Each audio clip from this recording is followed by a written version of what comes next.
सबसे एक महत्वपूर्ण टॉपिक है मैम, इंपॉर्टेंट डायग्राम कौन कौन से। तो आइए एक एक को स्टार्ट करते हैं। हमारे मोस्ट इंपॉर्टेंट 10 डायग्राम कौन कौन से हैं जो हर बच्चे को पढ़ना है। ठीक है, तो पहला सवाल हमारे सामने आ चुका, पहला डायग्राम हमारे सामने आ चुका, बीजांड की संरचना, जो कई बार परीक्षा में आ चुका है।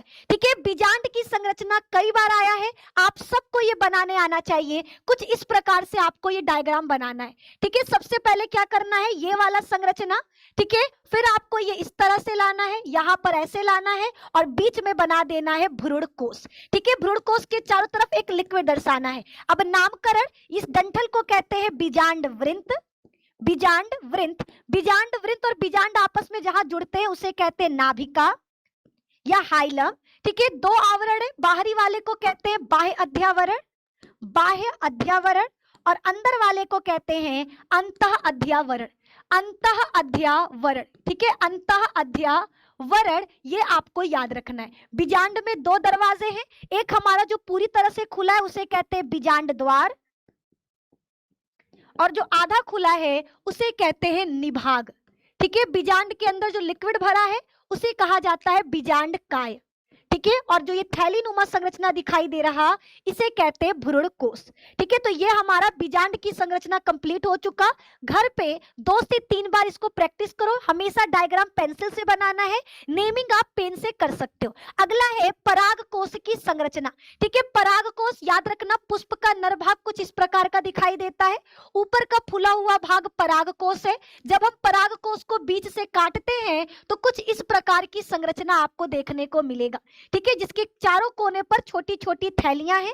इस थैलियों को लघु बीजाणुधानी कहते हैं, जिसके चारों तरफ 4 परत पाया जाता है। ठीक है, हम एक तरफ बना रहे हैं आपको समझाने के लिए, नामकरण कर देना। सबसे पहले बाहरी परत को कहते हैं बाह्य परत, बाह्य परत।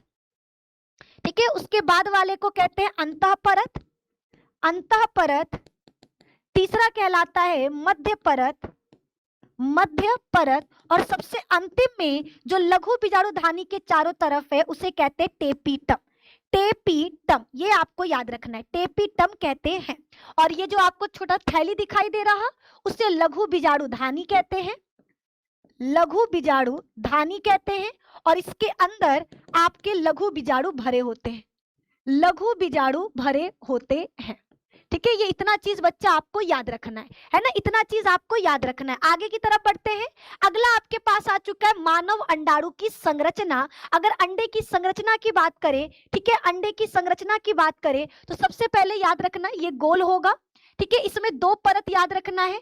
ठीक है, ये इस तरह से हमारे अंडे के सबसे बाहरी कुछ कोशिकाओं के पुटक होते हैं, उनको कोरोना रेडिएटा कहते हैं।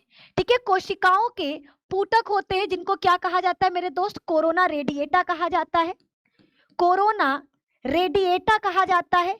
कोरोना रेडिएटा के ठीक नीचे वाले परत को जोना पेलुसिडा कहते हैं, जोना पेल्यूसिडा कहते हैं। ठीक है, इसके बाद इसको कहते हैं यौक पीतकला। ठीक है, यौक आप लिख सकते हो या फिर पीतक कला। ठीक है, यौक लिख देते हैं, यौक। फिर ये हमारा आनुवांशिक पदार्थ, आनुवांशिक पदार्थ, आनुवांशिक पदार्थ।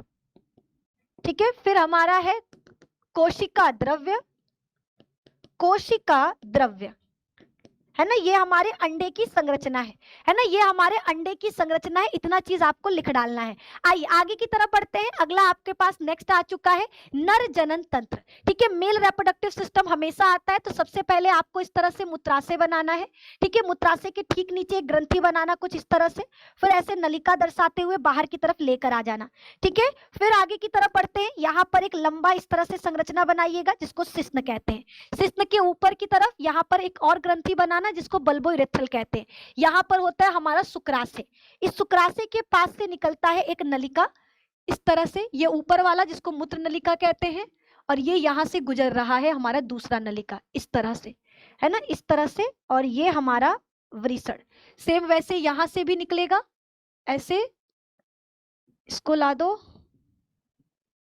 ठीक है, अब नामकरण कर लेते हैं सबका। ठीक है, ये हमारा वृषण है, वृषण के आधे कुंडलित नलिका को अधिवृषण कहते हैं, अधिवृषण। ये लंबी सी जो नलिका दिखाई दे रही इसे शुक्रवाहिनी कहते हैं, शुक्रवाहिनी कहते हैं। फिर इसके बाद 3 ग्रंथियां मूत्राशय के अगल बगल जो स्थित है उसे शुक्राशय कहते हैं। शुक्राशय के ठीक नीचे वाली ग्रंथि को प्रोस्टेट कहते हैं और प्रोस्टेट के ठीक नीचे मटर के दाने आकार की ग्रंथि को काउपर ग्रंथि कहते हैं, काउपर ग्रंथि कहते हैं। ये लंबा सा जो बेलनाकार संरचना दिखाई दे रहा उसे शिश्न कहते हैं। इस शिश्न के अंदर जो नलिका दिखाई दे रहा इसे मूत्र नलिका कहते हैं, मूत्र नलिका कहते हैं।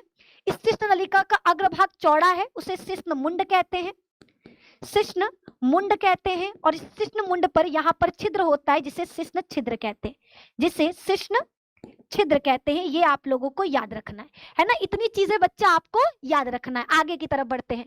अगला हमारे पास आ चुका है मादा जनन तंत्र। मादा जनन तंत्र में सबसे पहले आपको गर्भाशय बनाना है, गर्भाशय के ठीक नीचे ग्रीवा बनाना है और ग्रीवा के ठीक नीचे योनि बनाना है। ठीक है, गर्भाशय के दोनों